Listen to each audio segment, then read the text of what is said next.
کا حوالہ اسی کی طرف دیا جاتا ہے، یعنی قیامت کا علم اسی کو ہے، اور نہ تو پھل غلافوں سے نکلتے ہیں اور نہ کوئی مادہ حاملہ ہوتی ہے اور نہ جنتی ہے مگر اس کے علم سے۔ اور جس دن وہ ان کو پکارے گا اور کہے گا کہ میرے شریک کہاں ہیں،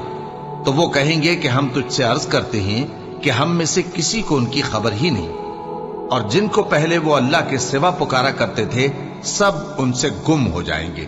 اور وہ یقین کر لیں گے کہ ان کے لیے کوئی راہ فرار نہیں۔ انسان بھلائی کی دعائیں کرتا کرتا تو تھکتا نہیں، اور اگر اس کو تکلیف پہنچ جاتی ہے تو نا امید ہو جاتا ہے، آس توڑ بیٹھتا ہے، اور اگر تکلیف پہنچنے کے بعد ہم اس کو اپنی رحمت کا مزہ چکھاتے ہیں تو کہتا ہے کہ یہ تو میرا حق تھا اور میں نہیں خیال کرتا کہ قیامت برپا ہو۔ اور اگر قیامت سچ مچ ہو بھی اور میں اپنے پروردگار کی طرف لوٹایا بھی جاؤں تو میرے لیے اس کے ہاں بھی خوشحالی ہوگی۔ پس کافر جو کچھ کیا